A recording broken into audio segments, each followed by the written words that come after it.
Well, here we go with lesson 22, and we're still with inverse trigonometric functions. All right, find the exact value of the expression wherever it's defined. In other words, we want to find the sine of double the angle whose cosine is negative 5/13. So sine of 2 inverse cosine of negative 5/13. Now that's going to come out to be a fraction or a ratio. So there's two things going on here. First of all, we're going to take out the arc cosine negative 5/13, and we're going to assign that to angle alpha. And then that's going to leave us with, now we're going to the right there, we're going to leave us with the sine of 2 alpha, which is 2 sine cosine. Well, let's leave that for now. Let's go down. So alpha is arc cosine negative 5/13. I'm going to take the cosine of both sides. And when I do that, the cosine of the arc cosine on the right-hand side cancels out. So the cosine of alpha is negative 5/13.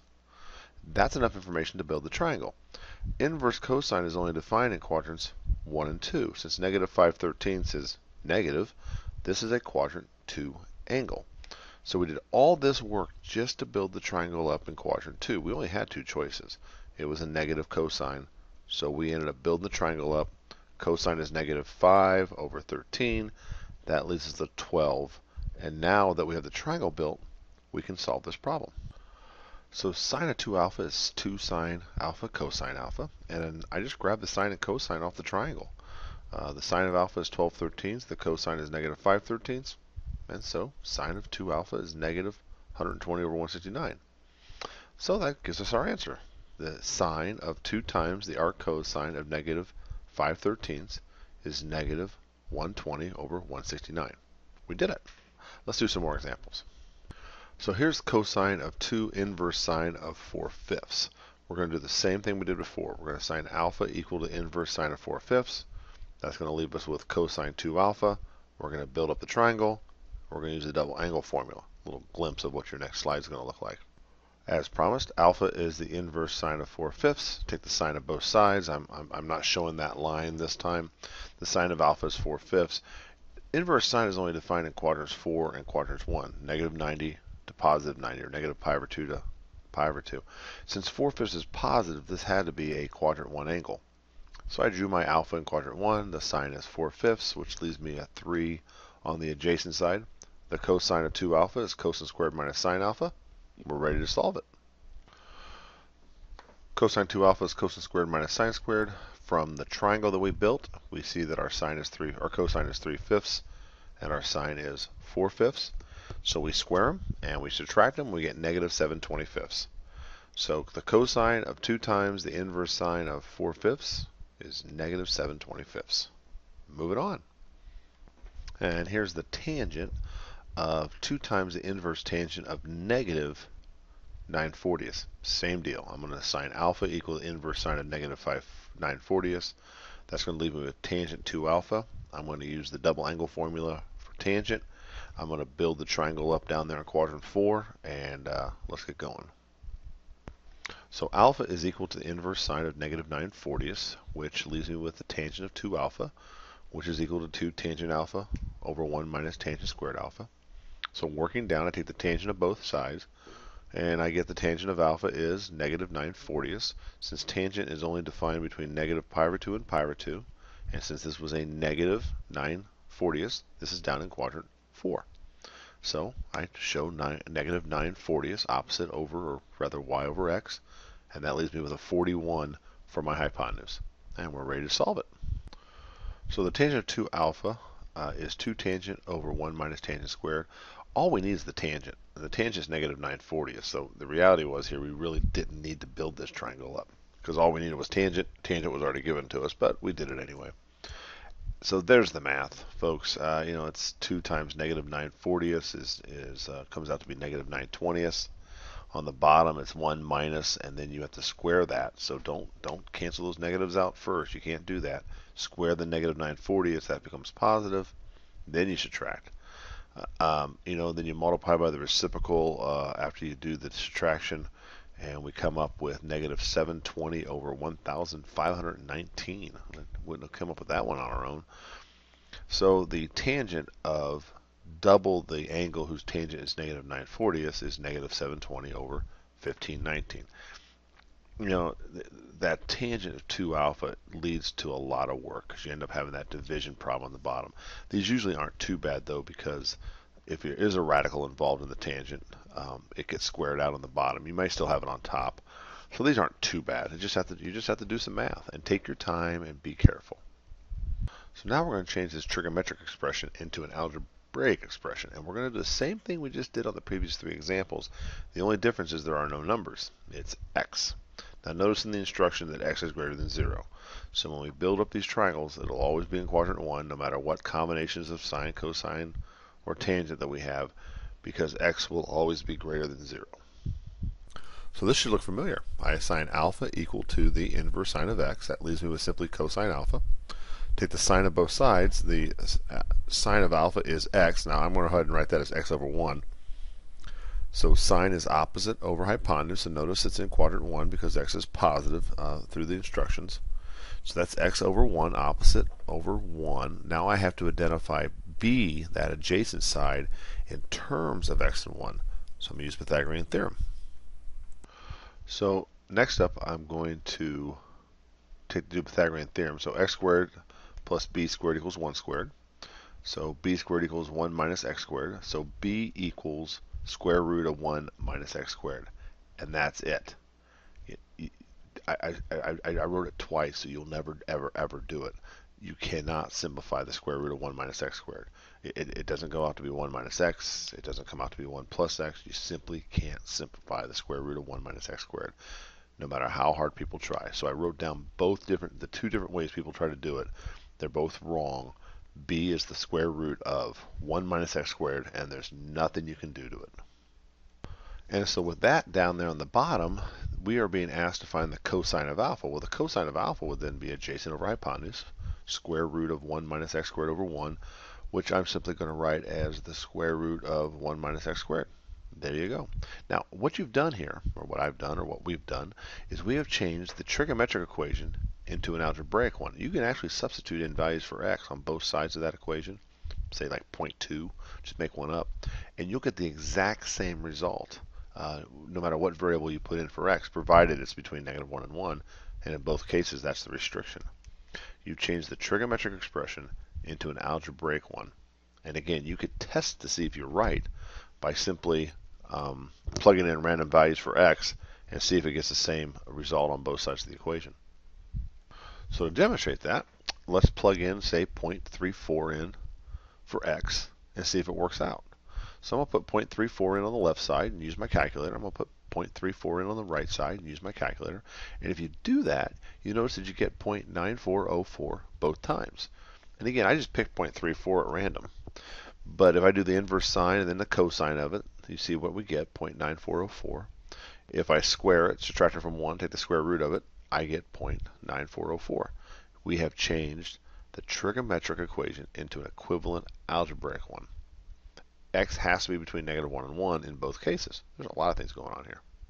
Let's do another one. This is the sine of 2 times the arc cosine of x. Remember, arc cosine, inverse cosine, exactly the same thing. Well, we're going to build a triangle in quadrant 1 because x is positive, but we're going to let alpha be the inverse cosine of x.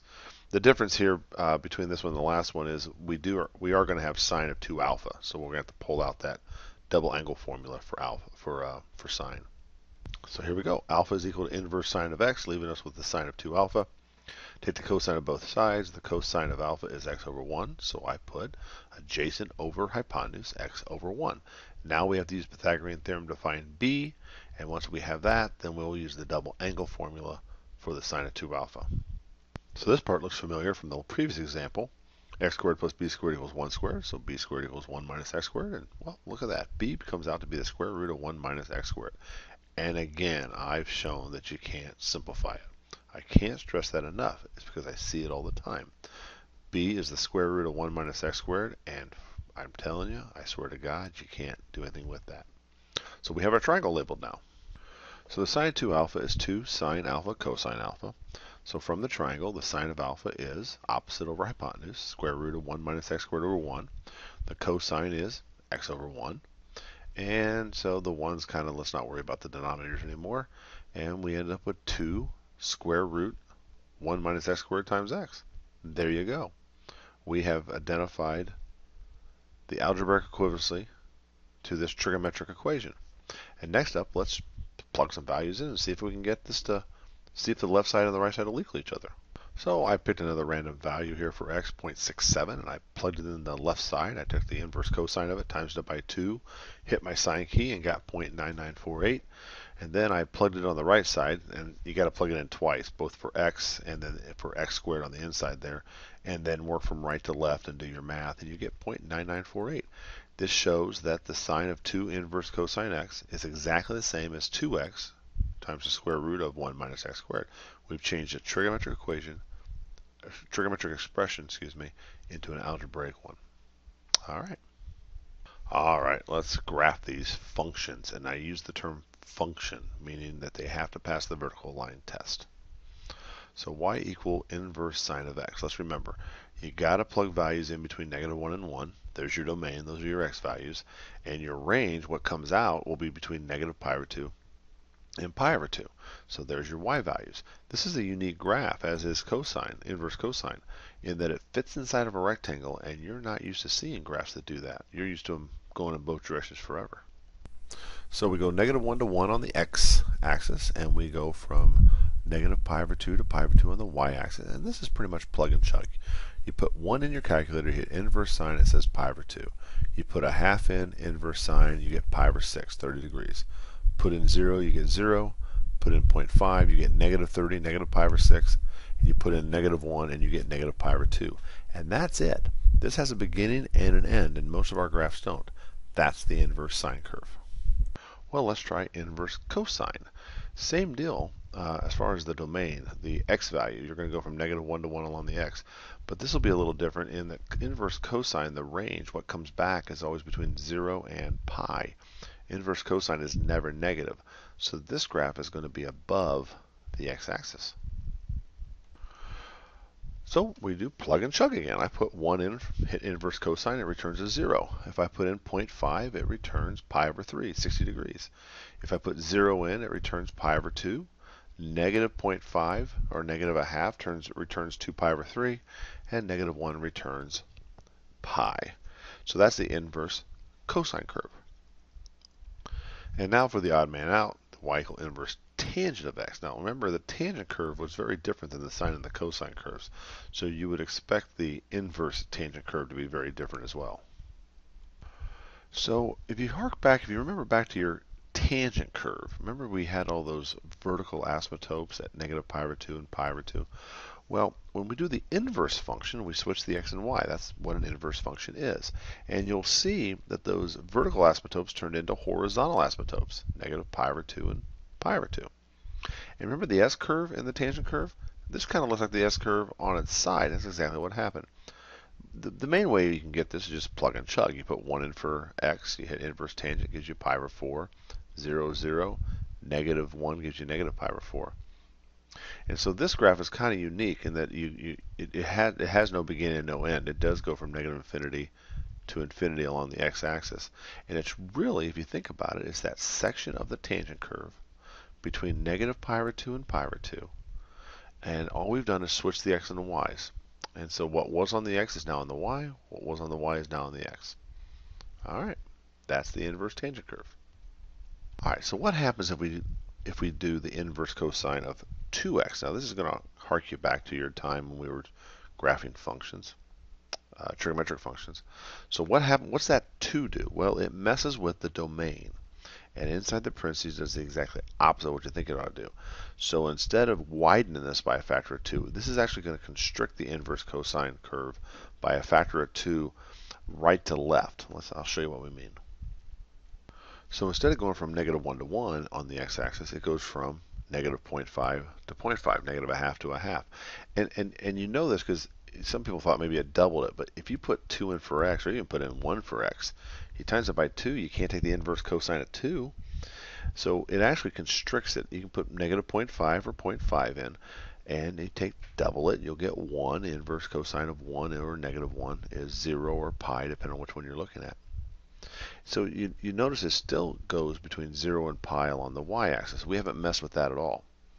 And so my next slide, what I want to do is I want to show you both graphs on the same graph so we can compare the inverse cosine of x with the inverse cosine of 2x. And so what's in black there is the inverse cosine of 2x, what's in red is the inverse cosine of x, and you notice that they have the same height. They go from 0 to pi along the y-axis. But the original one, y equal inverse cosine of x, is twice as wide as the inverse cosine of 2x. Now, if you were to make that 1/2 x on the inside, you would make it twice as wide. It would go from -2 to 2. Inside the parentheses, it does the exact opposite of what you think it ought to do. It constricts this, in this case, it constricts it by a factor of 2. And so this graph ended up going between -1/2 and 1/2. All right, so what's this going to do to the inverse cosine curve? We put a half on the outside. So y equals 1/2 inverse cosine of x. And if you remember back, what's on the outside always tells the truth. So it still stretches on the x-axis between -1 and 1. But what the half did was it made it go from, instead of 0 to pi, it went from 0 to pi over 2. It cut it in half up and down, or vertically. That's exactly what you think a half should do. And it really flattened it out. Look at that. It only goes from 0 to pi over 2, but it still stretches from -1 to 1. And so on the outside, half in this case, it does exactly what you think it ought to do. If it had been on the inside, it does the exact opposite of what you think. Had this been inverse cosine of 1/2 x, this would have stretched from -2 to 2 on the x-axis. And here are the two graphs side by side, so you can see the comparison there. What's in red there was the original inverse cosine of x, and what's in black is 1/2 inverse cosine. So you see exactly how they compare. They have the same width. They're both -1 to 1. It's just the height got cut in half. Well, that wraps up lesson 22. You get to work on the homework.